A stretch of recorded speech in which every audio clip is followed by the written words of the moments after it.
Hello and welcome to another Cheap Seats podcast. This is episode 2, the Kickoff at the Kickoff. The title was suggested by Orca. How you doing, dude? I'm not too bad, thanks. Thank you for having me on again. You're the permanent guest, the permanent guest star. I don't mind leading it. It's fine. Until a brand split happens. We've got two separate podcasts, but we always cross over anyway. Like good old WWE rebooking. Yeah, good old WWE. So, the Kickoff at the Kickoff. WrestleMania XL on the horizon. The Rock, quite frankly, being the best version of The Rock we've had in, nearly 20 years? Yep, turned heel. Yeah. Completely turned heel. Unexpectedly, I think. Well, it came naturally and we weren't expecting it to change as quickly as it did. That's right. Yeah. We thought it might last a bit longer, but...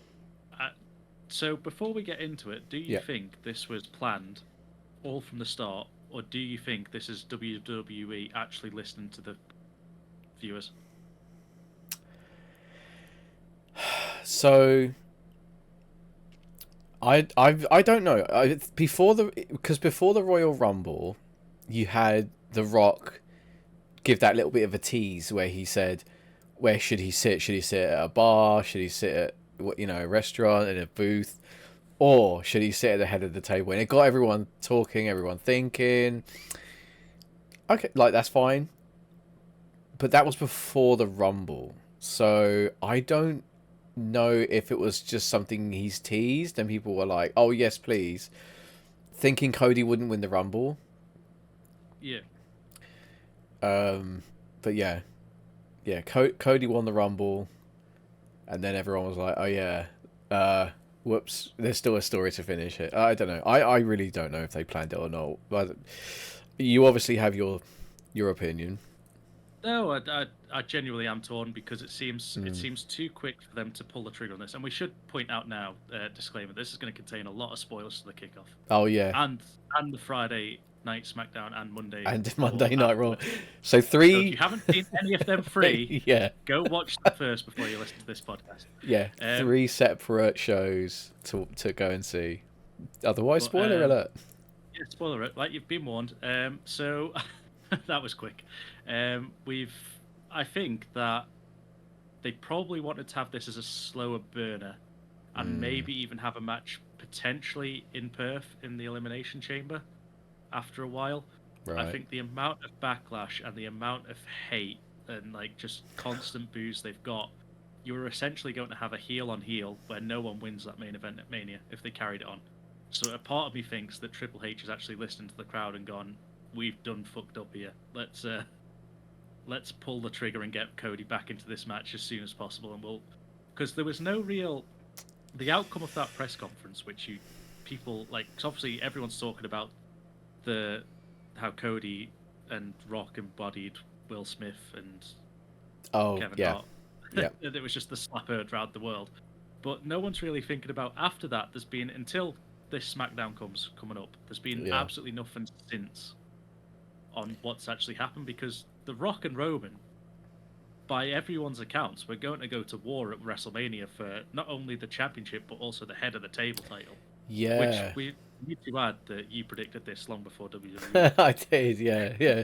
that is proof that they listen to us. That is proof. Someone somewhere in the back of WWE is like, hey, look at these two British guys. These guys know what we're talking about. We can book a good show. Yeah. But the second after that press conference, there's the exclusive where The Rock mouths off at Triple H backstage. Oh, that was good. But him and Roman are suddenly Roman's suddenly following behind Rock, going, "Yes, please, Rock, yes." Yeah. Older brother Rock, yeah. Yeah, they've become friends all of a sudden out of nowhere when they were due to go to hell. You could have easily put that in a Hell in a Cell match at WrestleMania. Oh, it was going to be. It was going to be a tribal. Yeah, it was going to be a tribal battle, and now all of a sudden that's just gone. So a part of me thinks that Triple H has listened, because it makes no logical sense to me why they've suddenly become best friends after Kickoff. It really does. There's a part of me that wants to believe that it is absolutely, incredible storytelling. That they have planned this. This is all under control. It's all meant to happen the way it is. But like you said, there's just so many moving parts that really make me feel like there was some of it was. I think maybe if we were doing percentages, 60% was planned. Cody was planned to win the Rumble, but there was too much interest in Rock versus Roman because it didn't happen last year when it was supposed to happen originally, or was it the year before that? I can't even remember. It might have even been the year before that. But Rock tweeted that he wasn't in ring condition, so he didn't want to give the fans like a crap show. Yeah, I respect that. I completely respect that because I'd rather have Rock in ring control, like in ring shape, in control of everything, and just have a great match. In case that is his last one ever, didn't have a shitty match just because it's what people want. You don't want him to go out like. There's been greats that have gone out like Undertaker's last match was terrible, like actual ring match. But then he had the Boneyard match, which sort of it was cinematic and it was quite humorous in places because they could do whatever the hell they wanted. But it was that was I think they sort of felt sorry that his last match went so poorly. And I feel like they do run the risk when they bring these legends back that you're going to tarnish like a great finish to a career with a match where they just can't do it, and it's not their fault. It's just time catches up with everyone eventually. And it's the same with Ric Flair. Like as much as much as I don't watch him, like in here, like he is someone that loves the business so much that he is still a kid inside that what goes like, I want to have another match, I want to keep going. But he literally, I think there was some report saying he literally was dead in his last match. And that's not like a thing. They were saying that he literally passed out on the apron in his match with Jay Lethal, and they reckon he could have easily been just gone because of his heart just having to do too much. Maybe that's what he wants. Still and he wants to just die in the ring. Yeah, maybe that's what he wants. We don't know, but maybe that's what he wants. That's why he keeps having matches. Keep thinking, oh, maybe this will be it. Maybe this will be it. I do think that. I do think that The Rock. This is going to be one of the last few chances we get to see a prime Rock. In the ring. Yes. So I think they do want to have this match. And before we carry on, we should recap that we're talking about the kickoff. So Seth starts off the show. Well, not starts off the show, but starts off the segment. He's talking about how he's a fighting champ and how there's another champ that's not there. And then all of a sudden that brings he goes to bring out Cody, and instead Roman's music hits, and Roman comes walking out. Basically, they have a little bit of banter between each other from being in the Shield together. One makes fun of him, like Seth makes fun, saying you've actually turned up to work for a change, and Roman you turned up. You've turned up in your wife's shoes. and the camera pans to his shoes, and they got fucking great big bow ties on. I was like, "Oh, Seth, for fuck's sake!"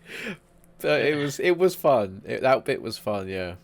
And then all of a sudden, The Rock comes out, who then shows a family tree of the Anoa'i family.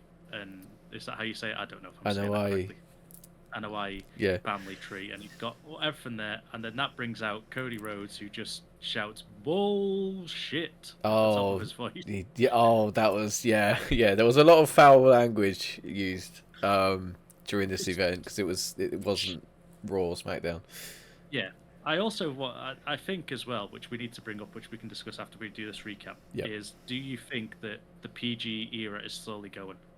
There's been blood 100%. Brought back, there's been foul language is coming back more and more.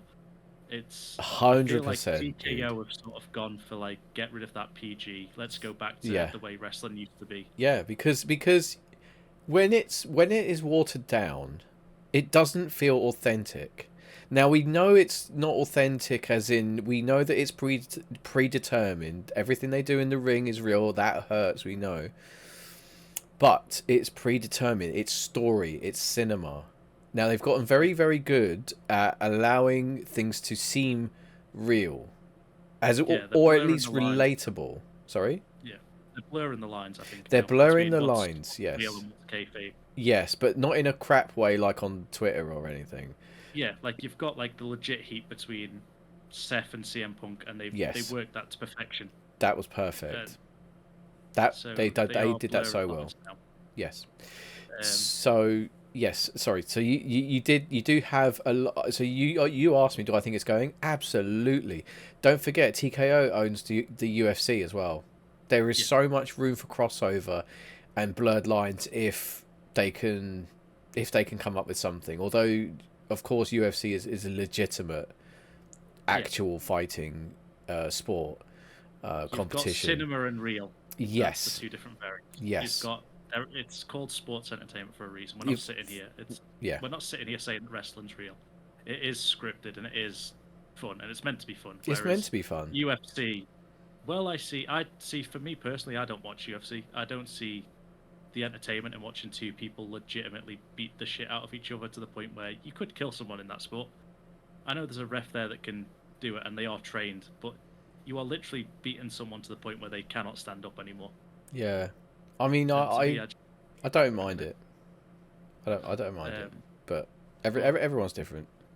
Yeah, but so yeah, I think PG's going, but then so that's Cody coming out shouting bullshit. He then says to Roman something that is the worst that you can, like, every child's nightmare. Because he said, if your grandparents were here, they wouldn't hate you, they wouldn't be against you, they would be disappointed. They'd be ashamed of you, yeah. Be ashamed, and that is the worst as a child. That is every child's nightmare. I'm not upset. I'm just disappointed. Yeah. Oh my god. Yeah. And then all of a sudden, The Rock just goes, "Hang on, you've insulted him. You insult me. Like, his family is my family. His blood's my blood." Yeah. And then just slaps Cody's cheeks. Yeah, he just smacks him so hard in the face. But the thing is, it's the way that again, you talking about cinema, it's the camera work. So the camera at that moment when Cody says that, you've got one over Roman's shoulder looking at Cody while he's saying it, but the next second it cuts to a shot where Roman has dropped the microphone that he was holding. He's given the belt to Paul Heyman to hold.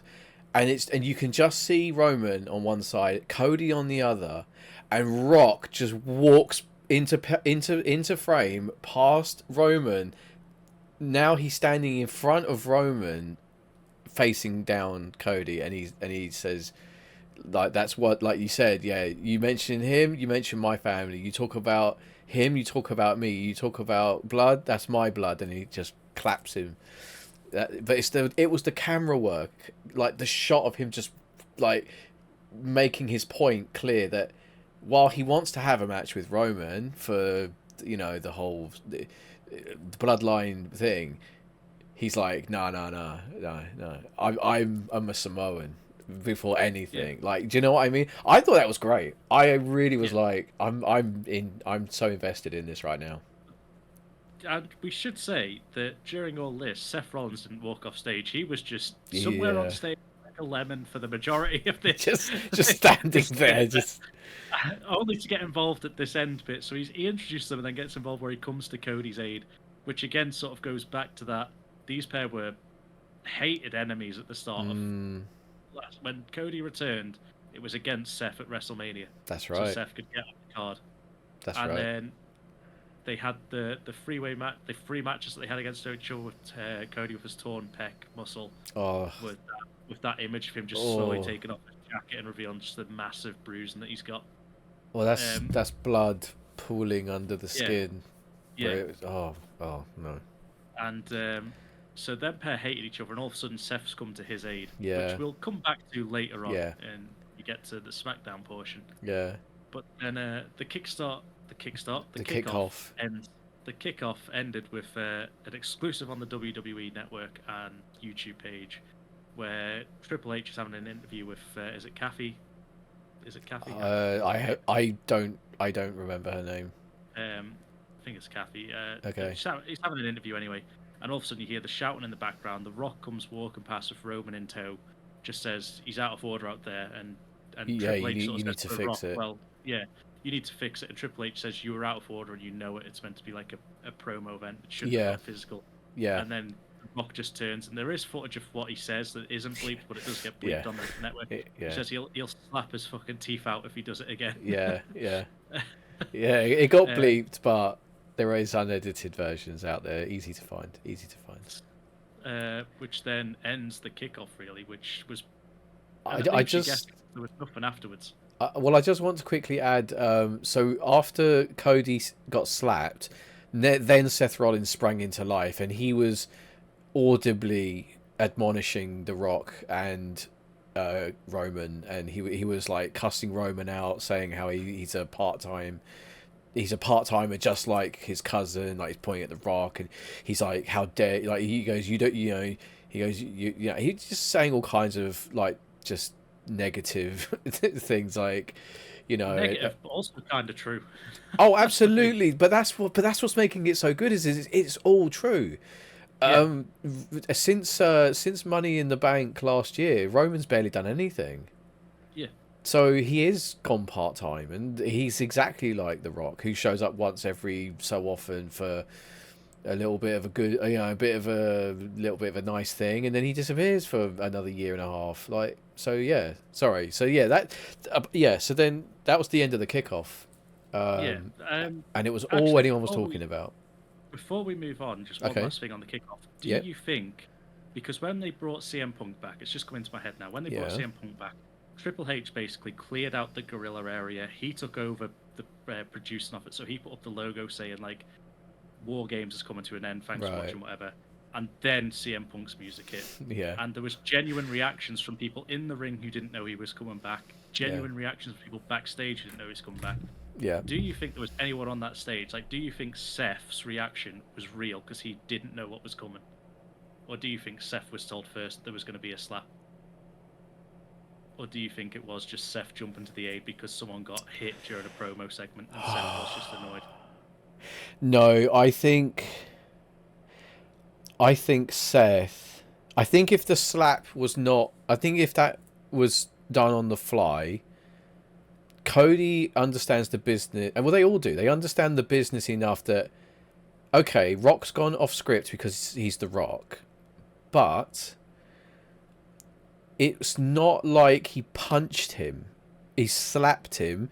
And they have to, in the moment, they might be like, whoa, what the fuck? But then they have to be like, okay, we're building something here. This is heat. Like, but then it's kind of, well, what do I do? Do I try and go back at him? Or do I just eat it and start shouting? Which is what they did. Because it was interesting. If you go back and watch it again, Adam Pearce, Nick Aldis, Triple H already appeared before the slap, so they could. So it was almost like they were in position. So if I think what would have, I'm sorry, to break up the brawl after they all came out in position already to sort of, because they knew a slap was coming. Between them. Yes, absolutely. So I think it would have been better if the slap happened. There was some light grappling, and then they came rushing out, and everyone got pushed apart. That would have made it ever so slightly more unscripted. However, it's definitely, I think everyone knew. I think everybody was aware, like, Cody's going to get a slap. Because I want to think that The Rock working slapped him. Because he didn't. Because The Rock, I mean, I don't know. I'm thinking, like, if I got slapped by The Rock, I wouldn't be able to hear out of one ear for a week, and I'd probably have lost a few teeth. For real. Or a dislocated jaw, because he's a big dude. And if he cranked his arm enough and slaps her, so I think it was a working slap, because even Cody's face didn't like go red or anything. While he was there shouting, it didn't start to go red or anything. Like there was no blood rushing. So I think it was a working slap where it sounded good, but it was feather light. That's fair. I don't know. So, it might have been more of a push as well, as opposed to a slap. I don't know. I think it was scripted. I think everyone was told. But then so after the kickoff, we get to Friday Night Smackdown. Yeah. Which was not a lot happened in terms of the fallout from the kickoff. No one was really there. No. We got Bron Breakker looking like he's gonna be soon on the main roster. I hope so.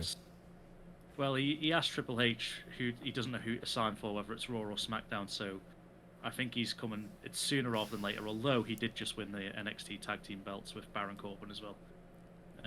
So he might be working both shows, which is fair.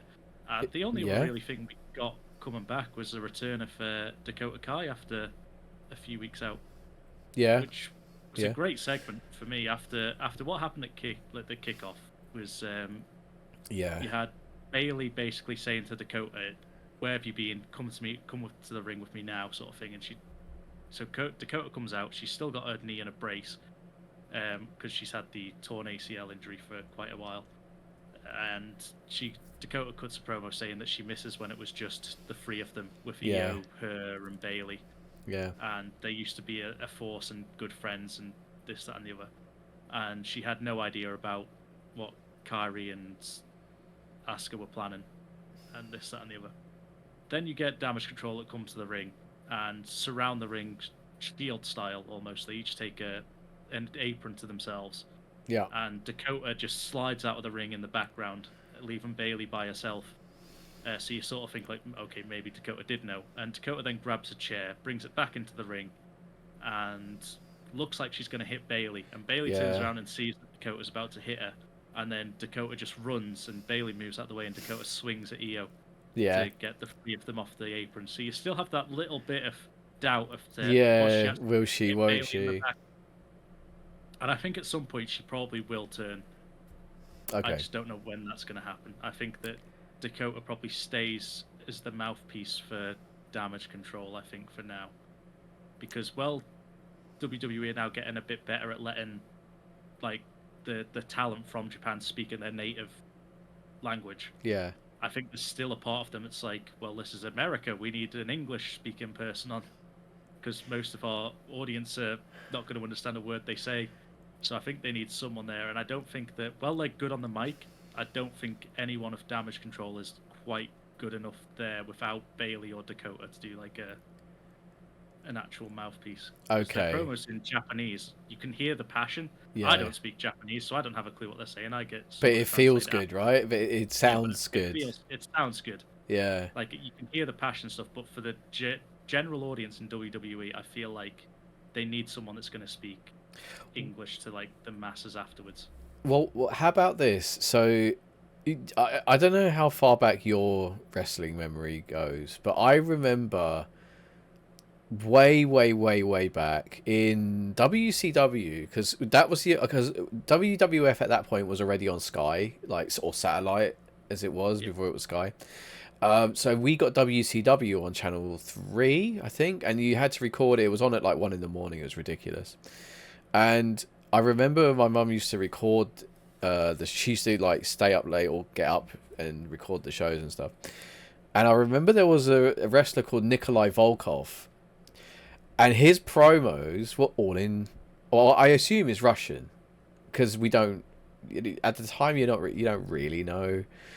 So I'm gonna assume that they were Russian, and the boos, because no one could understand what he's saying, but he was speaking with so much passion, and he was doing the pointing and the thumbs down, like general, like, what, you know, you can tell what people mean by a thumbs down, and you know, and all that, and doing the up yours thing, like. But it was just in Russian. He was like, you know, and thing. So I don't know. I think if those three are gonna be a heel faction, just let them do their promos in Japanese. You don't have to know exactly what they're saying, and maybe they will sprinkle a little bit of English in there just to keep the train of thought going. So people will be listening to their mouth off in Japanese, but then they'll say, like, you know, Bayley, you're so rubbish or something. I don't know, like, they just start trash talking a bit in English and then go back to full on Japanese. I think that'd be pretty good. I think it'd be different from what we've seen thing, rather than having an English mouthpiece, because you had for me still, and I think when we do the end of year awards this year, I think it's going to be definitely in contention for me. You had the Jinder one at the start of the year when he did the American national anthem in Punjabi, and everyone just booed the crap out of him. I And then he just went, "You're booing your own I national rest anthem." my case. I rest my case. The foreign language heels speaking in their own language, it works. It fucking works. It gets the reaction that people that they want from the people. They, like you said, they're booing their own national anthem, but they don't know because because it was in Punjabi. Yeah. It just made his point, and that's why it was so. You could tell everyone when they found, they were just like, "Oh fuck," like, "Oh fuck," like, What have we done? yeah, they were just like, "Oh fuck, we've been found out." I liked it. I thought that was really good work. I enjoyed that, but yeah, getting back to SmackDown. So yeah, Bailey had her. It was a really good promo, really good, and it left that ever so slight, like you said, is Dakota Kai on her side or is she not? Like, what's going on there? Asuka, Kairi Sane, and Io Sky look solid as a team. Like they look like they're all on the same page, which is good. But then what was there? Was there an Elimination Chamber qualification match after? I think there was, yeah. I think we've now got a few more people for the Elimination Chamber. Liv Morgan definitely qualified. Don't know if that was SmackDown or Raw. She's in there, and Bianca Belair's in there, and Becky Lynch for the women. So I can check if you want. Yeah, you can check, make sure we get the right days, which one. And then the men's side, Bobby Lashley. The men's Elimination Chamber looks absolutely stacked. You've got Randy Orton, Bobby Lashley, LA Knight, and one other. I can't remember who the other one is now. Bronson Reed? Oh no, are you talking about people that were confirmed? People that have been confirmed that have already won. Oh, okay. Okay. Stacked at the minute.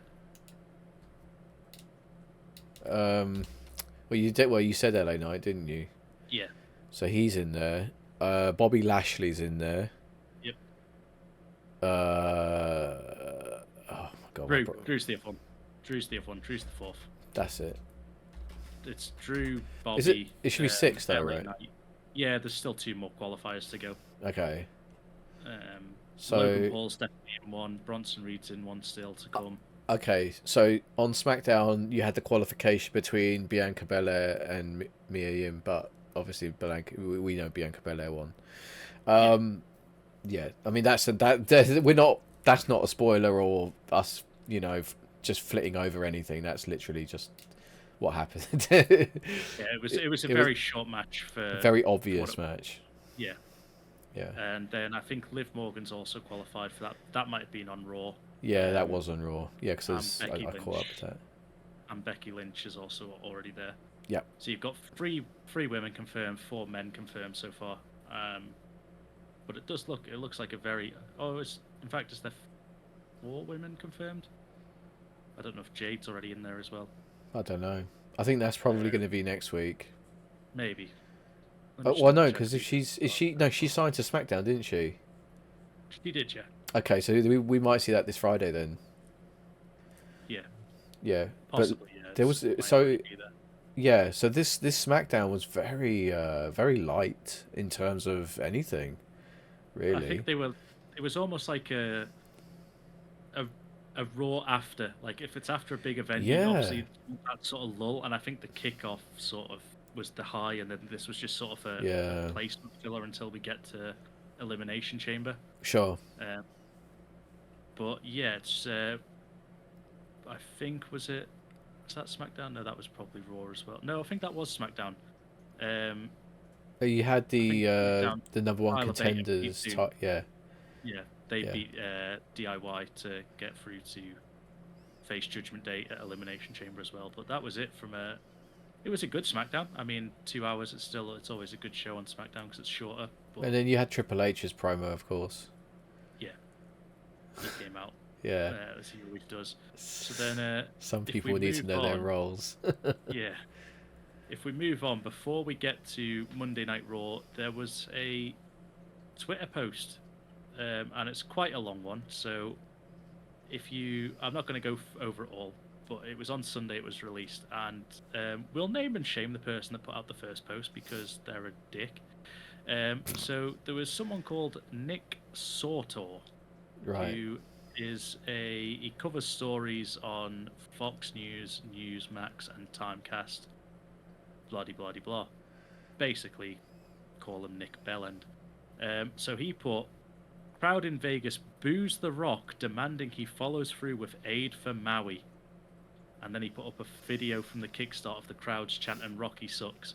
What? So The Rock, yeah, this is genuine thing that happened on Twitter over the weekend. Oh And god. the Rock on Sunday basically come back and he said, I'll read the first paragraph. Then there's a lot more. Okay. It's a massive post, so you'll All have to right. go find it, see it.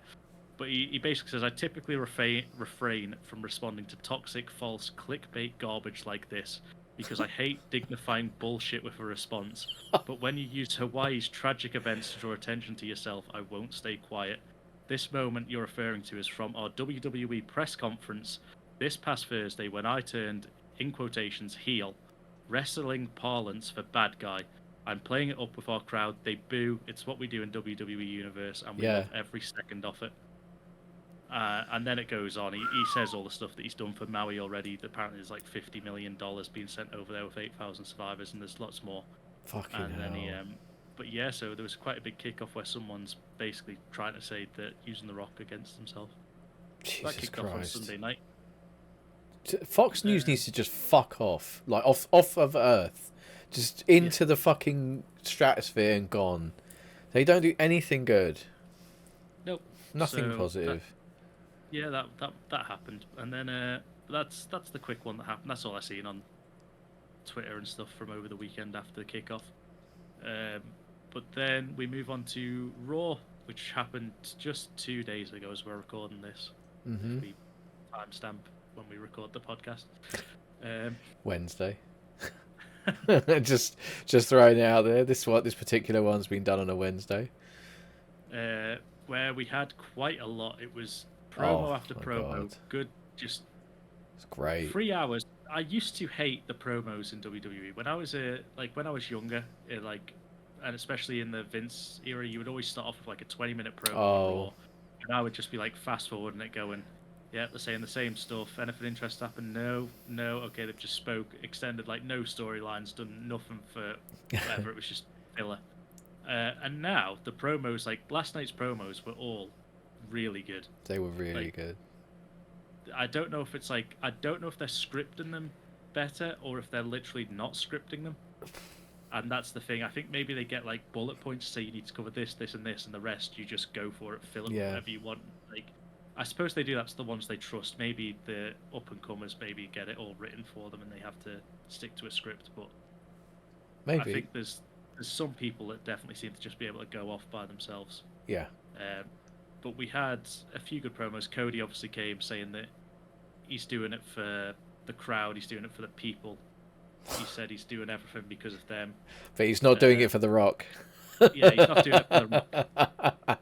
He's going to do it. He's going to do it to The Rock.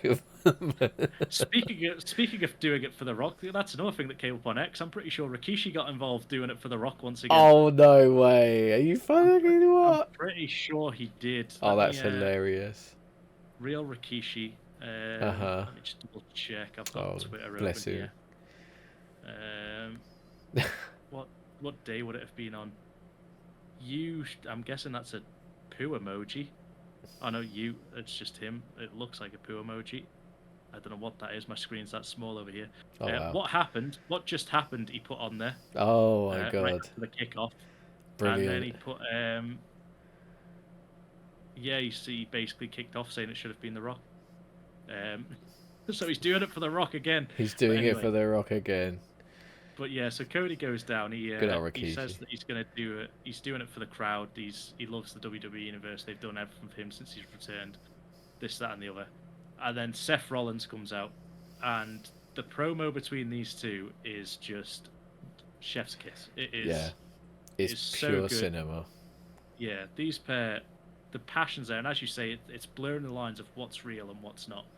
Because Seth starts off with, "I didn't like you. We've had our disagreements. This, that, and the other." And then Seth just goes to Cody, "But this is it. This isn't you just finishing your story. This is you finishing everything. It's like if you don't win at Mania, he disappears. That belt is gone. We lose a belt basically just like Seth just calls out everything that's going Yeah. on in WWE. He's like, he becomes stronger, he becomes more powerful. He's going to have the Rock Yep. to back him up. He is Yep. gone. You need to finish this now. And then Seth turns around and says, "And but this is a fight you cannot win alone." And Seth's right. He's Yeah. like, go back to last Yeah. year. What happened? You had the match won, and then it's Solo that jumped you. It's Jimmy that jumped you. He's like, he has got so many members, and then now he's got the Rock.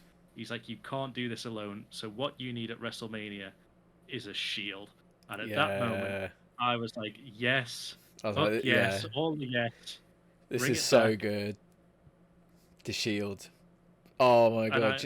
Do you know what? Do you know what I've just realised? I just realised I'm just throwing this out there. Prediction for Mania. Rollins is there. He said about the Shield, right? Him and Cody are doing their best to hold off the entire bloodline. Dean Ambrose's music hits, but he comes out, he could come out as John Moxley. But if he comes back, because the thing is he left because of the crappy gimmicks he was getting from Vince. Now Trips is in charge. I don't know how long he's got left on his contract at AEW. I think he's signed quite a big long one, so I don't think we're gonna get that. Let's see. I'll have a quick look. Well, it'd be nice if, because Dean Ambrose was the other one who had the problem with Roman as well. So that's not correct. I don't know when he's until 2027. Oh, he's signed with. So well, okay, well, that is pure fantasy. It would be fun, but it doesn't matter. I do think though you may even get almost like a Shield 2.0. Okay. I don't think they'd keep it, but I do think you might get like Cody versus Roman. And again, this is complete fantasy. It's probably not going to happen. You'll get maybe The Rock comes out because he's still pissed off. You'll get Jimmy and Solo coming around the ring, surrounding the ring, and then you'll just get that Sierra Hotel India Echo Lima Delta, and then the Shield music hits, and maybe it's Seth and like it could even be like but it'd be funny if they all had like the vests on. I'm thinking like Seth, Sammy, like just like people that have hated the Bloodline just come out as like a new Shield that come out just to fight off the Bloodline for Cody. That'd be great, but that's the thing, they haven't really built that enough, so. Let's wait and see, because there's a few weeks to go till Mania. They got to get through Elimination Chamber first. Get through Elimination Chamber. Yeah, they got a whole month to build it. So, if they build it, people come. That's pretty much the only. Yeah, that's the only thing that really happened that extended Kickoff on Raw. The rest of it was either for Elimination Chamber. You had a great promo from Becky Lynch, which had one of my favorite lines that I was mentioned to you before. Where she's like, I've got to explain to my daughter why her dad wants to go off and fight Maui. Yeah. She's blurring the lines of Disney and WWE, just keeping everything going for them. Yeah. So you've got, it was that you had, what else happened on Raw? The best, Judgment Day have finally kicked R-Truth out. Okay. Which was, again, if you haven't seen it, hysterical. Right. Which was just he's like Damian Priest basically says to R-Truth, look, enough's enough. We've had it. We're not, the beatdowns aren't an induction. It's an execution, and if we do it again, you're not getting back up. Right. So then later on in the night, R-Truth is just a gem. He needs to be in the Hall of Fame. He just needs he needs a title. He will be, I think. He will be. Yeah. You just hear R-Truth on the phone to the Miz just going, they're going to kill me. Yeah. You're right, they're going to kill me. You're right, they're going to kill me, dog. Oh, he needs help. And then later in the night, R-Truth does get basically just beat down, laid to waste by JD McDonough, Dom, Finn, and then Damian Priest is just like shouting at him, saying that he's down and out. And then all of a sudden, DIY's music hit. Yeah. And DIY come down to make the save with chairs. Yep. Fend off the Judgment Day, and then backstage you get yet again just another piece of cinema which only R-Truth can do. I don't know if you've seen this. It's backstage. I don't know if it was an exclusive or if it was actually on Raw, but you see Johnny Gargano and Tommaso Ciampa just sat in the backstage area on some of the trunks that they've got, and R-Truth just comes walking past. He goes, Oh, I can't believe it. Like this, only this could happen to our truth. I just got saved by D-Generation X. And then he looks at Johnny and calls him Shawn Michaels. Then looks at Tommaso Ciampa and calls him Triple H, and then just walks off. Because It's because so good. Champ has got the bald head with the beard. Oh, It's so good from Truth. They just look at each other and just start laughing DIY. oh, It's that's so so good. that's so fucking funny. That's so funny. But, So yeah, yeah, that's it. That's all that really happened on Raw. We got the rest of the qualifying matches as well.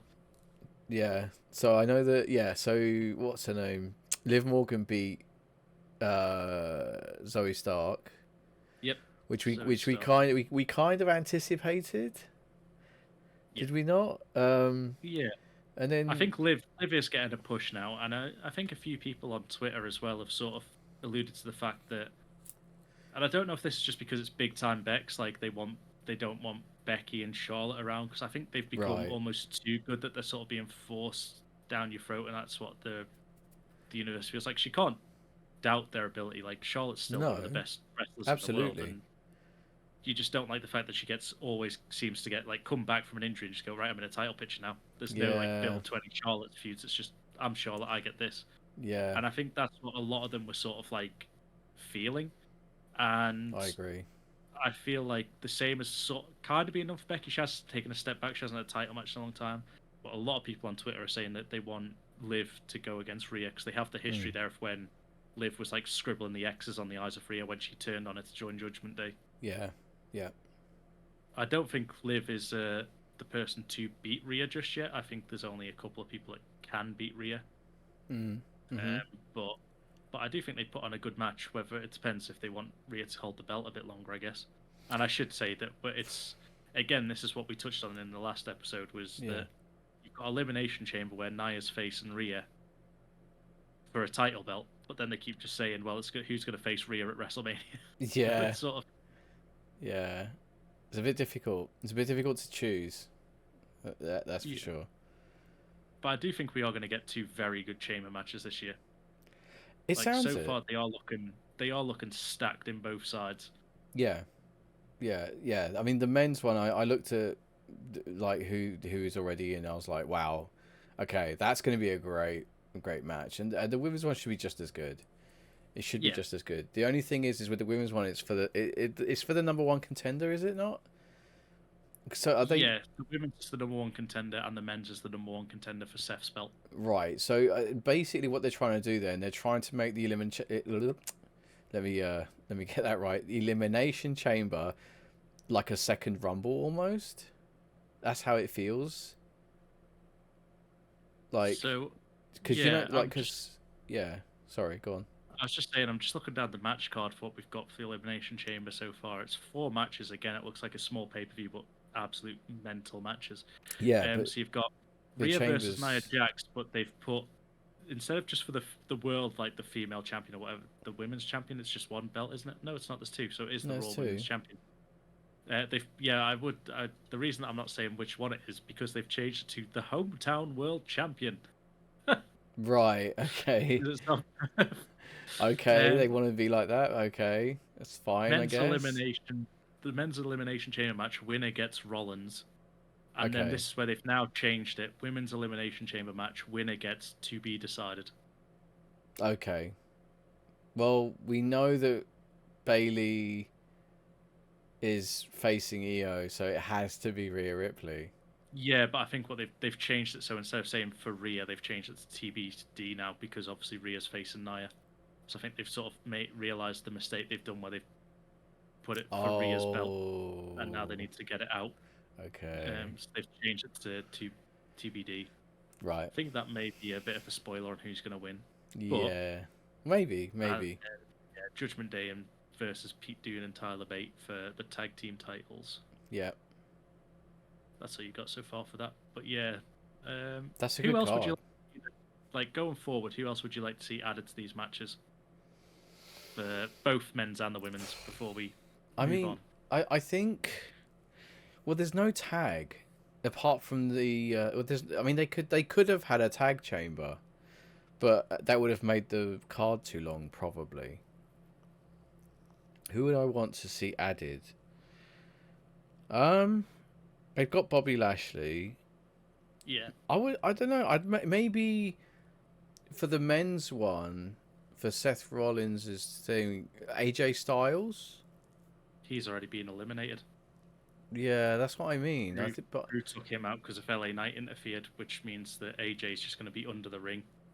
He's going to be under that cage and popping out to drag Styles to LA Knight to hell. This is what this is what I mean. I would have said that's a bit of a bum move to take AJ Styles out of the Chamber match when he would have been a great.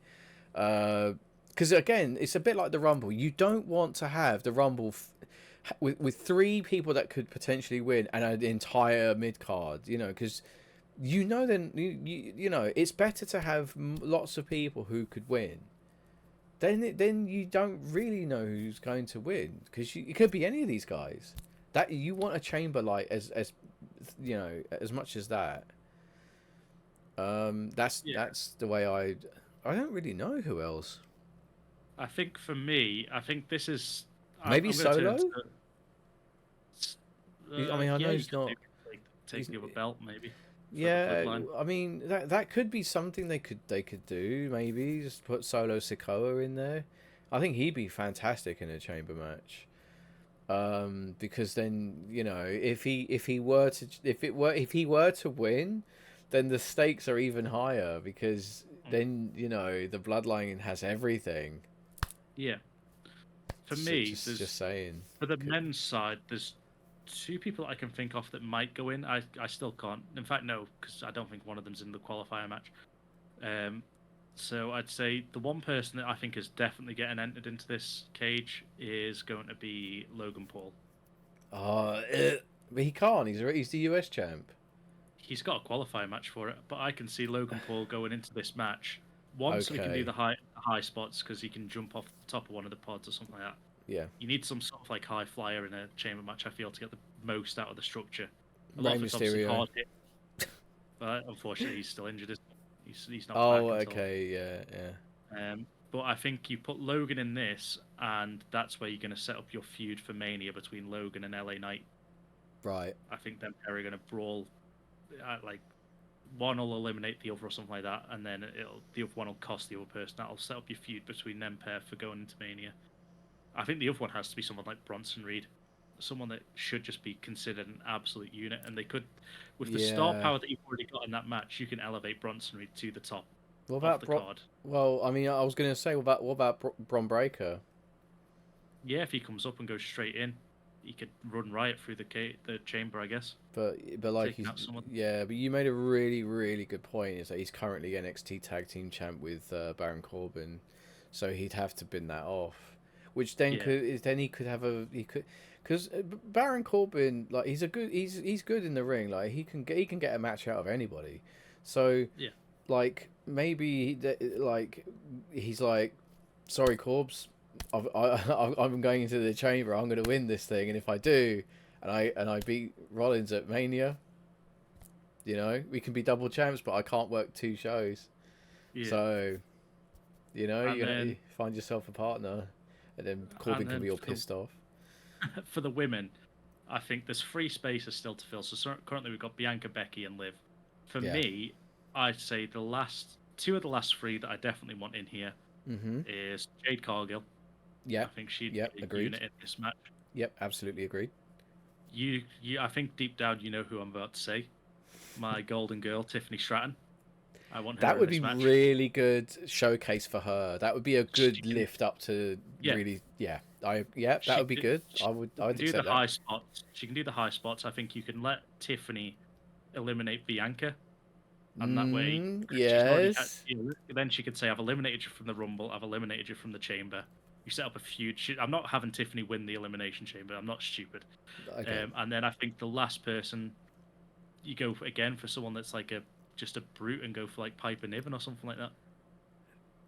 You make a sort of slowly drop the comedy act and go all out for who it would be, like someone like that. Because you've got Tiffany and Liv that can do like the crazy stuff off the top of the pod. Yeah.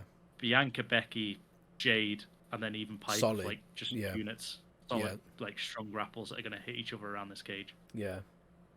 I mean, the classic spot of someone being speared or spearing into the pod, and then the side plexiglass caves through.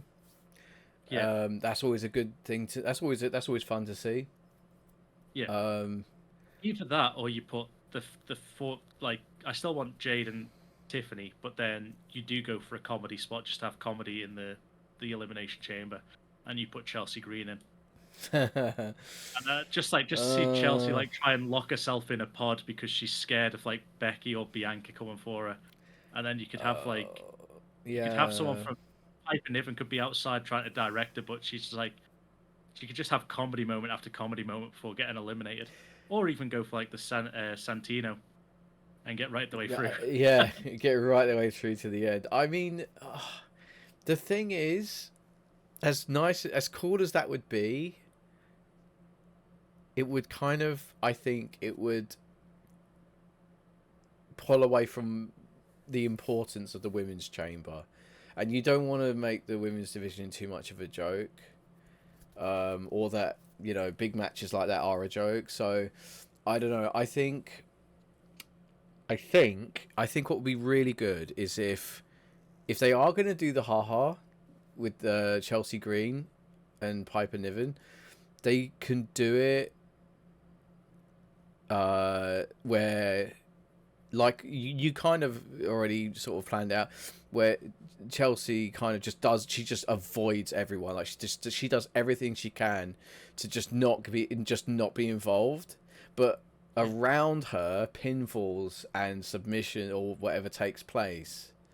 So just through sheer cowardice or luck, like, she could be slammed, crushed between two people, whatever, like in the Rumble, like the funny spots, but no one actually goes to pin her. If you don't, like, they're all pinning each other, and then it could be her versus someone at the end, and then that person goes over her, like, yeah. But through luck and cowardice, she's ended up in the final, like, 2 people or 3 people, Yeah. The only thing that I'm going against it now is I've just remembered they've just brought Naomi back, so I think she probably gets in here somehow. Yeah, maybe. Okay, all right. So that's pretty much everything, and then we would just quickly cover that there was a very unfortunate injury to one of the superstars at a taping yesterday. So spoiler alert. Yeah, if you don't want to know what happens next week on NXT, then you might want to skip ahead about 5 minutes. Well, I mean, it's not going to take 5 minutes, but yeah, skip ahead a bit. So yeah, Shotzi Blackheart was injured during the tapings that were taking place yesterday against Lyra Valkyria. I was going to say I can never pronounce her name properly because I kind of want to call her Lyra Valkyrie, but it's not. Yeah, I always go with Lyra Valkyrie, and it's not. It's not, no. So, but yeah, unfortunately she's been injured. So we wish her all the best and hope she has a speedy recovery. Last week, which was the one just gone, the Wednesday, or Tuesday, so this morning really for us in the UK, or last night for American. There was a thing backstage where Ava had basically put out an open challenge. Shotzi basically went backstage to Lyra and said, "I'm going to challenge you. I've got it drawn up." And there is a really comedic spot in that match where, so Lyra, I recommend you go watch this after we talk about it. Lyra basically brings a lifeless body of her friend. I don't watch NXT enough to tell you who she was bringing back. Okay. And she like places her on a box back in the like backstage area. And that's when Shotzi comes out to talk to her about this match that they've set up. But then the camera pans out, I think, either a bit too far, or whoever it is that's like this corpse doesn't realise, and she's just got her eyes open listening to this conversation and suddenly panics and shuts her eyes like she's back out dead. It's so good. Oh, no. Oh, oh, dear. They gave the intern the camera the directing job. Yeah, but then they booked the match for next week. It had to be pre-recorded for reasons. I'm not sure what the reasons were. They just do it. Yeah, some They of them are. pre-record a lot of NXT. Is it pre-recorded for that, or are they going to Australia? Probably Or because maybe they're going to Australia soon. will NXT go to Australia as well, or some of the I think people? some of the talent will. So it's pre-recorded anyway. Yeah. And Shotzi hit her signature move on the apron with a DDT on Valkyria, and as she went down, her knee hit the ringside apron, and basically Ooh. we don't know what damage it's done yet. Either it's a torn ACL or could have easily shattered a kneecap or something like that, because it was a heavy hit, and the X's got tossed up straight into the air, and the match got abandoned in the pre-recording. Oh dear. Well, which will be interesting to see next week if they actually show the match and show what happened, or if they just cut it out. Well, like I said, we wish her all the best. You don't want to see anyone get injured, really. No, and she's a great talent to have, because she is a daredevil. Yeah, it's something that women need. She is. I'm not too keen on her whole "I'm crazy" gimmick. Yeah, I don't. Yeah, she kind of feels like she belongs in a music video for MTV. Yeah, from the early 90s. There's no doubt in her ability. Yes, okay, she did. I think a lot of people prejudged it because it was the Money in the Bank match where she kept making botch after botch. But in a big event where it's her first type, because a lot of what people don't recognize is, and I think a lot of like the hardcore marks out there don't get, is that women's wrestling has evolved so much to what it is now. Yeah. That the women have never, like, back even so much as like 10, 15 years ago, the women wouldn't have needed to know how to use a kendo stick, make it look real, let alone a ladder. Unless you were Lita, who was like with the Hardy Boys, it was very rare that women had these big hardcore matches. And now they get chucked into them so often that there's not been anyone to sort of train them how to do the spots correctly from a younger age, to now that they're just sort of going like, okay, we need you to run up a ladder and dive over the top rope. It's like, how many people could do that realistically? Well, there's a lot of in the moment stuff as well. Like your adrenaline's pumping, you want to make sure you get it right, and you just you miss a step, that's it. You've blown it, because your foot will go through the rung, you'll get stuck, and then your momentum is stopped, and there's so much that can go wrong. That's why sometimes you just have to give them the benefit of the doubt. Yeah. So, but that's it. But like I say, we hope it's not a serious injury and she comes back. Soon. Yeah. So moving on, I think we've covered everything that's happened this week. So it's now the fantasy booking element, and it's your turn this week. God, you said you feel sorry for me. You've given me. Yeah, I did. Yeah. Are you ready? So yeah, go. So I'm actually going to help you out. So I'm going to give you a time frame to book. Okay. Okay. So we're in the run up to WrestleMania. We're in the run up to WrestleMania, but we've also got Elimination Chamber before that. So you're gonna have to end this superstar's high and then back down again. So you're gonna have to peak them. I thought you were about to say you have to end their career. I mean, maybe we can at some point, right? But you're gonna have to book Cameron Grimes. Cameron Grimes. Yeah. To get to WrestleMania. He's gonna have to go. Well, it's how you want to do it, but they've got to obtain a championship by Survivor Series. By Survivor Series. And it's got to be compelling. It's got to be good. So, off you go. So Survivor Series is November time, isn't it? Let me just get that correct first, right? Yes. So you've got what, 6 months? Yeah. Yeah. So I think that we've seen Cameron come back, and he is looking butch as hell. Let's be honest. So I think that the Performance Center is doing wonders. yeah. Don't do drugs, kids. So I think that what we're going to do is we'll start off with Cameron. Smackdown rolls around before the Elimination Chamber, and there's going to be a final sort of gauntlet match for the last spot in the chamber, which is where I think Bronson Reed is going to run the gauntlet.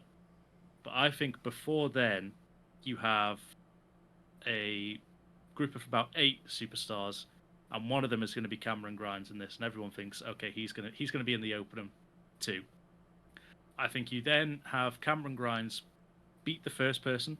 We'll say it's probably Theory, maybe. Okay. Beat him, put him over. He then goes into the next one, beats Grayson Waller. Now, Waller is now no longer on the Elimination Chamber, which is in Australia. So I think that when the next person comes out, which I don't want Bronson to be the last, but I don't want Bronson to be this one. I think the next person that comes out is going to be another like face of some sort, or maybe even Logan Paul. No, I think Logan Paul's already going to be in it, because I think I've predicted that that's where LA Knight and Logan are going to start their feud. Yeah. But maybe Carmelo Hayes comes out next. Okay. Try and get him into this chamber. At that point, Theory and Waller jump Cameron.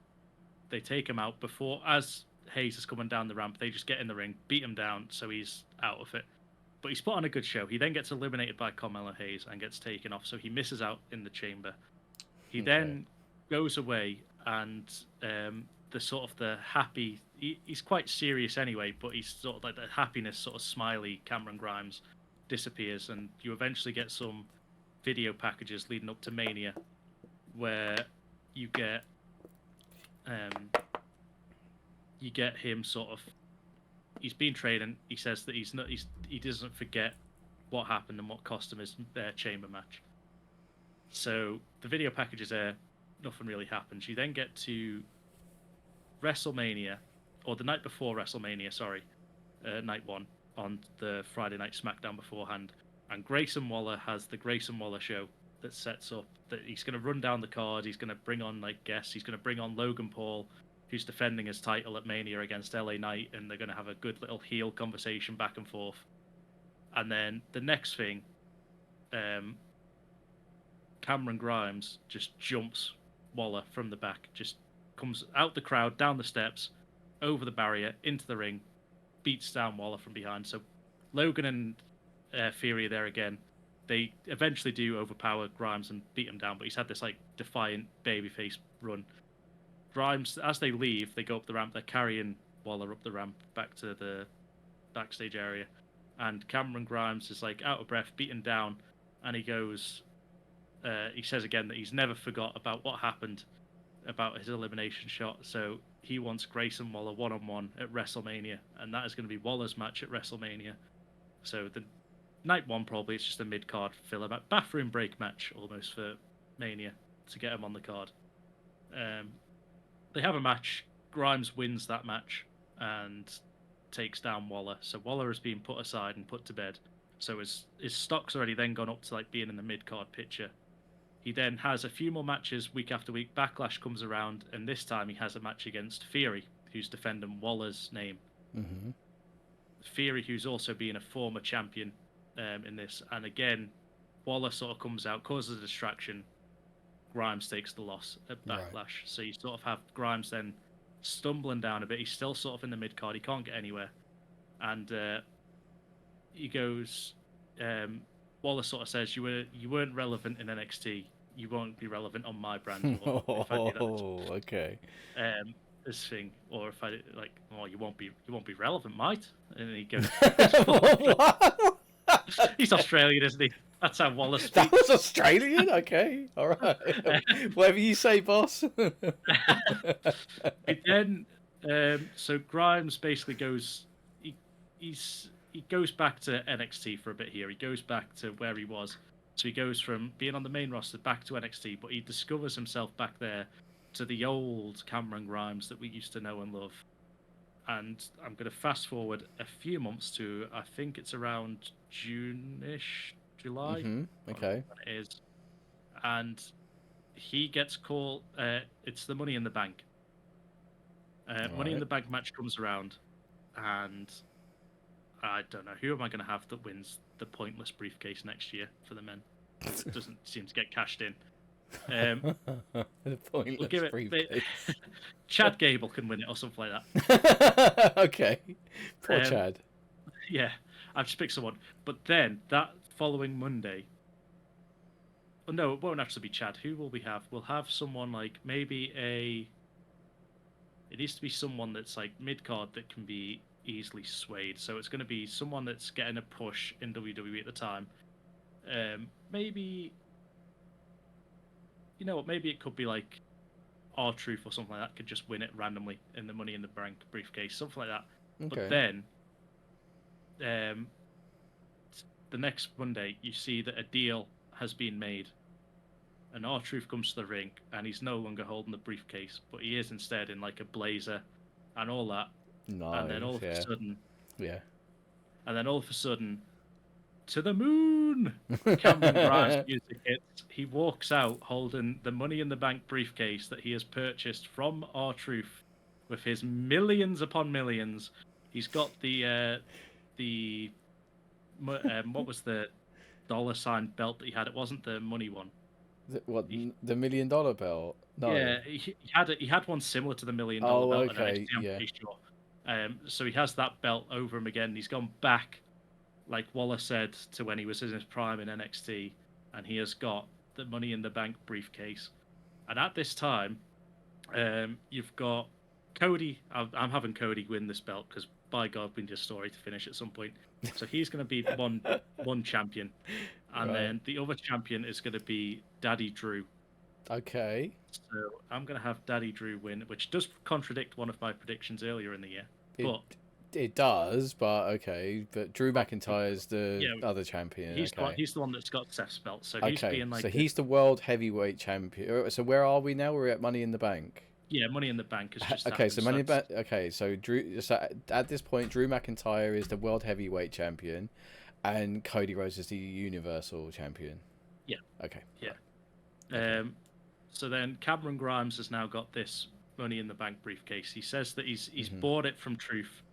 He's bought everything that he needs. He's got everything that he needs now to be in a dominant position. He in a weird like sort of like because I wouldn't know if because he's bought it from Truth. He's going to get some booze, but at the same time he's also being built up on NXT to be this like dominant force again in the meantime between when he left and now.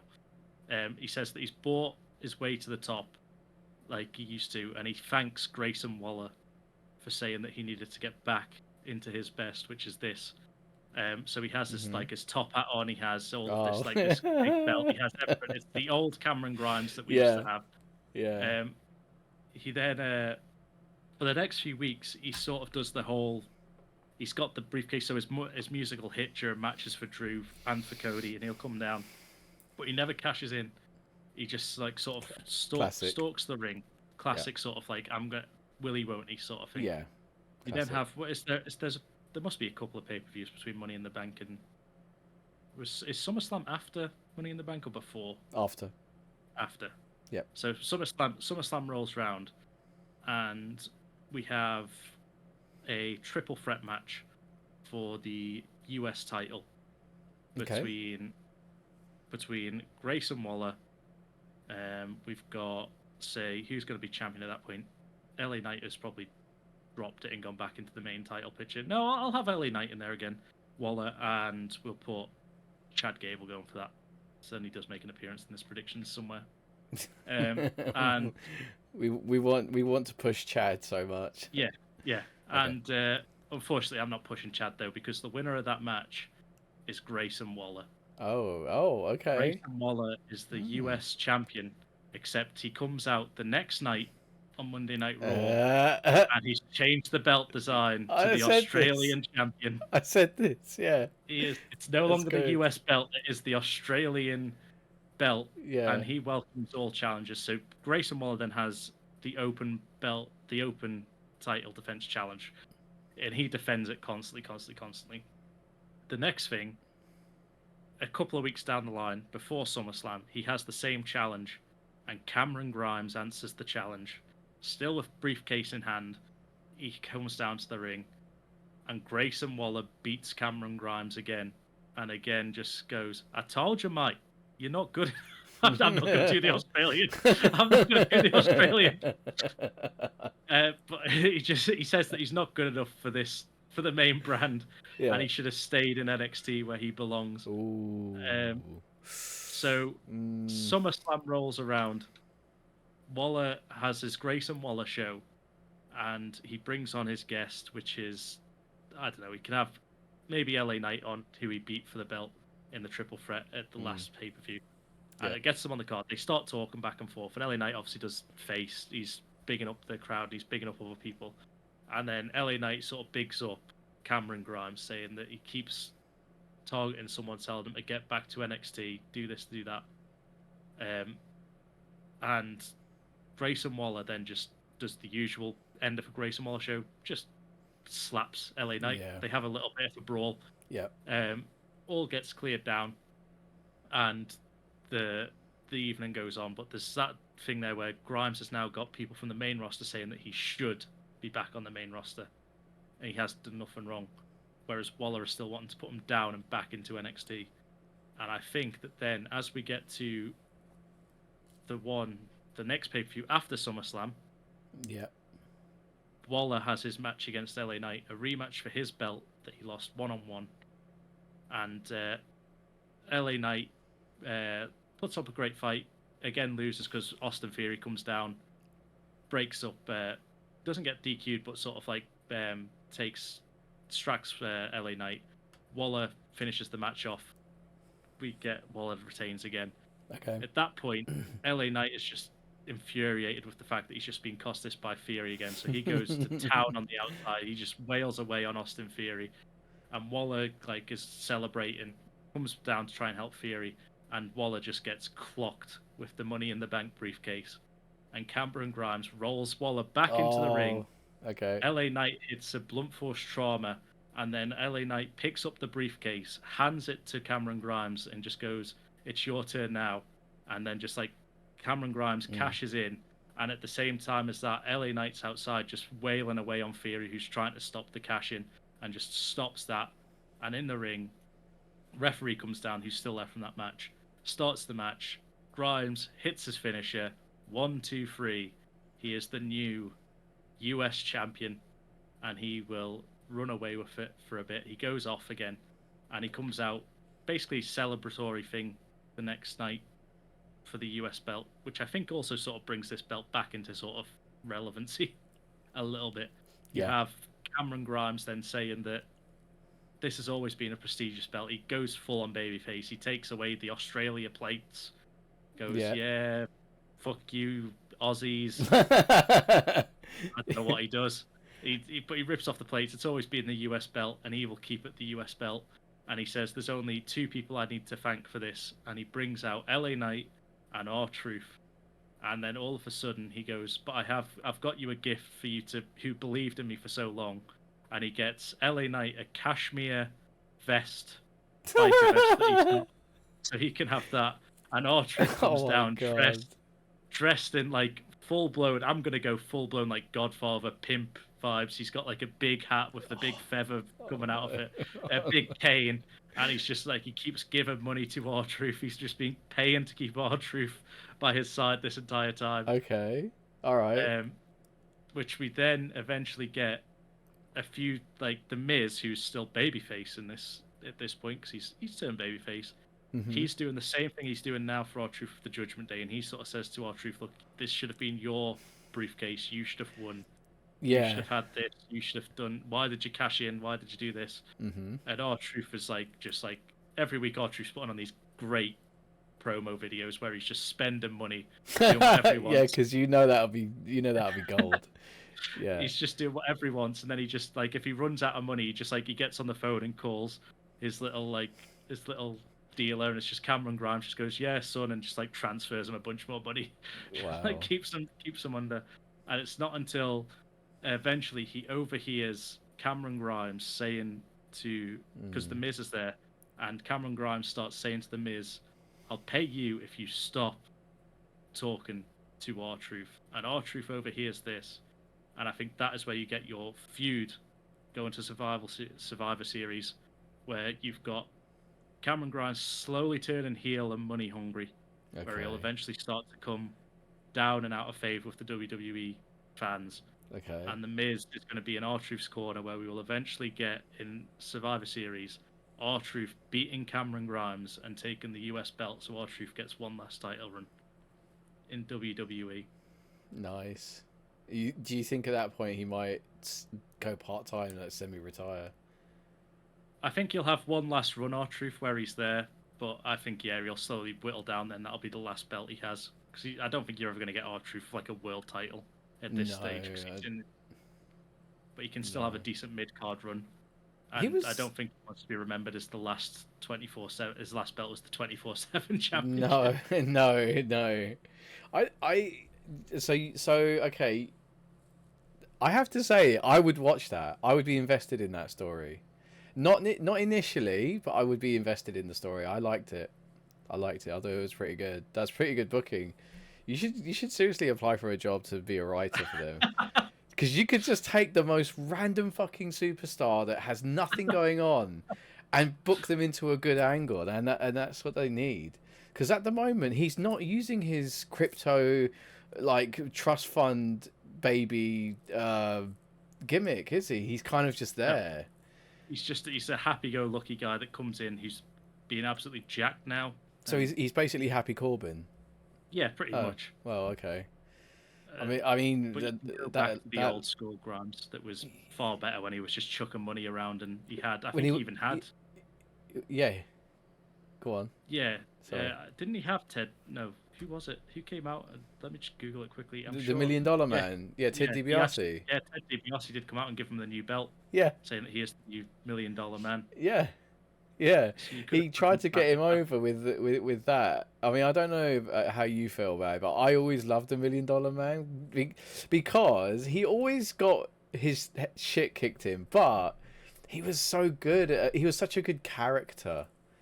Like, you know, you didn't need a reason to hate him. You just hated him, like, because he would come out, his jacket, he'd have the like dollar signs on the lapels and stuff, and. You know, and then he had his butler Virgil, and he would like pay people to do stupid shit. I was like, yeah, this is a great character. Yeah, I think because, like you say, people hated him even though he was like the $1 Million Man. He was meant to be a babyface Cameron Grimes. But still got hate for it. Yeah, so it was like they were trying to beat another $1 Million Man. Yeah, that's why I had to have someone big like Waller who could turn the US title, like into one the of the most prestigious title into. I took your idea from the Australian title. Yeah, he just rivets like a really badly cut A, like in front of the bit where it's like US. He just rivets an A onto it. Yeah, the Oz title. Because he's like. You know, I think that's what they. Yeah, that would get him so much heat, and then give Cameron Grimes so much of a boost when he eventually. Yeah. So I can't. For me, and we've said this in the past, the Money in the Bank seems pointless these days. It's one of my favorite events as well, and it's just same. Do you know? I'll tell you what my favorite cash-in ever is, and you can probably guess. It's Dolph Ziggler's cash-in. Yeah, that for me was the peak cash in. Like that, they have not been able to put the briefcase on someone as white hot as Dolph Ziggler was then. And every time his music hit and he came out with the brief, the thing is it was clever because he would never actually properly start the match. It would always be like, he'd be like, yes, cash in. The ref would be like, are you sure? And then he'd get hit from behind or something or whatever. That's the worst part about Money in the Bank for me is the refs that just suddenly forget the rules of Money in the Bank. Yeah. It's like, are you sure? You want me to cash this? This has to go over here. Like, yes. Yeah. What? You mean right now? Or... Yeah. It suddenly turns into a pantomime for the refs. Like, oh. Oh yeah. Who's behind you? It's like, for fuck's sake. Oh no, he isn't. Dolph's up there, and I think that the other big, but I can remember a few Money in the Bank cash-ins, but hardly any seem that rememberable apart from maybe Seth. Yeah, Seth's at WrestleMania. Seth's at Mania. And you get that image of him on the the ramp with the belt and the briefcase, swinging it around. Where he nearly Yeah. passed out doing that. Yeah. Where they were talking about it, like he's talked about it before. He goes, I ran so fast down to the ring. He said, he goes, my legs were going, and I was worried that I was about to take a fall because he was going so fast. He got down there, gave the briefcase. He said, but when he got back up the ramp, because he ran away from the ring too, uphill. Yeah. He's like, when he got there, his heart was beating so hard, and then he started swinging the thing around his head. He said he started getting dizzy. He said there's one moment where you can see, he says, all of a sudden I realise I'm getting really lightheaded. He's like, he has to hold himself up. Yeah, it was really funny. I like that.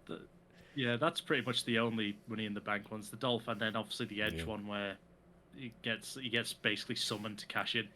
The first one, I think that was the very first cash in. I think it was either because he won. Yeah, he won the first Money in the Bank, right? I'm pretty sure he did. I'm sure it was the very first cash in because it was just a black briefcase. It was just like it didn't have like it was just a standard thing. And I think you just jogged my memory. Yeah, he was basically summoned out by Vince, wasn't he? Yeah, and he basically handed the belt over and led to take on Cena. Yeah, because they wanted to switch the champions on 2 different brands or something like that. There was something like that. Something like that. Yeah, yeah. Because didn't he? Oh God, I'm getting all confused now. This was around the time where he lost his belt in the first chamber, and then entered the second chamber. Yeah. Because I think he cashed in. Did he cash in during the chamber? And they opened it to let him in, or was it after? I think after. Okay, yeah, because Cena would have won the chamber that year. Yeah. Okay. Well, I mean that was good. Well done. Good booking for Cameron Grimes. God bless him. I hope someone's in his corner. Anyway, watch this next thing we know after WrestleMania will be a list of releases, and he'll be on it. Yeah. I'm just waiting for next week's podcast when I give you like Akira Tozawa. Make him good. Wow. Okay. All right. Okay. There's one thing I would just want to say before we wrap this up is I feel like if the roster is looking more and more stacked every few months, like they're starting to have like when it was around 2000 to 2006 where they had so many people that could be main event contenders, but they don't, especially now, they don't have the belts to go after. So it's very, very difficult to book everyone into the same, into the same picture. So you can't have 10 dudes, all viable contenders for the main belt, because, like, what's the story going on between all of them? Like, do you know what I mean? So I feel like they need to introduce more belts.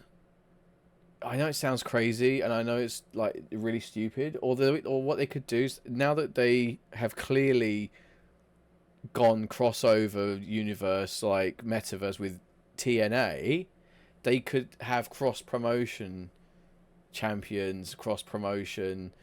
Do you know what I mean? Like. Yeah. Well, that's just a thought. I just feel like it's starting to become to a point where there's a bit like in the mid 2000s that there was just too many people to have a consistent main event picture, and someone's going to lose out. And I just hope it doesn't happen. So I think they need a couple more belts to fight for, maybe on TNA or a cross promotion thing, or I don't know. I think that'd be cool. A cross promotion TNA WWE belt, you know, for like heavyweight, like top card, mid card, and tag. I think that'd be pretty cool because that will elevate both shows. Because then people will be like, oh, I need to see I want to see what happens over there, you know. Yeah. The only downside with that is, do you think that would be too many shows for people to watch? Because you've already got Raw, SmackDown, and NXT. And then if you've got a multi cross brand belt, you then have to watch TNA. So that's 4 shows in a week. People would be trying to. Well, yeah, but then it would give reason to make Raw back to 2 hours, SmackDown 2 hours. TNA is only an hour. Yeah, we don't know what's going to happen with Raw. Now that the Netflix deal's gone through, are they keeping it 3 hours? Is Netflix going to put it down to I, 2? I want Netflix to be like, trim that shit to an hour. You don't need like, and then they can just have episode. They can record 3 hours in one night at the live event if they want, but break it down into 3 episode segments, because that would be one way for people to keep needing to have a Netflix account. So it would help with the Netflix subscription. I don't know. I hope that if anything, I hope Netflix asked them to condense it into 2 hours, because that was when Raw was really good. Smackdown's really good on 2 hours. You don't need it to be. No, it's just enough. Yeah, you get. And then it makes the pay-per-views that do go on for like 3-4 hours feel special. It does. Yeah, because you're not watching it every fucking week. You're not watching Raw for 3 hours and SmackDown for 3. That's 6 hours of wrestling, not including AEW, TNA, or any of the others that people might want to watch. That's not including any of the other stuff. That's just Raw and SmackDown, 6 hours. Nah, fuck that. I'm glad that they reduced SmackDown back to 2 hours, but they need to do the same to Raw, in my opinion. There's no need for Raw to be 3 hours long. No, there's no need. Their roster is not that thick. They don't need to have, it's not that deep that they need to have 3 hours. That's just my opinion. Yeah. I definitely don't think it needs to be 3 hours. No. All right, well, that was the successful episode 2. You see, we seem to be getting more in the flow of it. I'm enjoying it. If you are listening on Spotify, thank you. Make sure that you follow and subscribe, or whatever it is that the Spotify version of subscribing is. Leave a Meltzer rating. What is it? Leave a Meltzer rating. Leave a. There's a star rating on Spotify. It's a star rating. Oh yeah, give us a Dave Meltzer 5 stars. Oh wait a minute, no, it has to be 7, because I think his 5-star matches are 3s. But yeah, so thank you very much. We are on YouTube at the Cheap Seats. We'll have a link in the description for the episode. We'll be back again next week as well. We'll be following the fallout from Raw and SmackDown, and we'll discuss any other points that have come up to do with Mania or the Chamber. I think by that point we should know roughly who's going to be in both chambers. Yeah, because I think it's soon, isn't it? The Chamber. Yeah. So we'll have that, and we are both separately. We stream separately on Twitch at Orca_Shield and Ryuga_Senpai. They will both be in the descriptions as well. But guys, thank you so much for listening and watching. If you are watching on YouTube, we appreciate it. Honestly, hoping to get some traction with this. Spread the word. Shout some love for your boys. We'd appreciate it. And that's goodbye from me. And goodbye from me. All right, guys. Thank you very much. See you next week. Bye.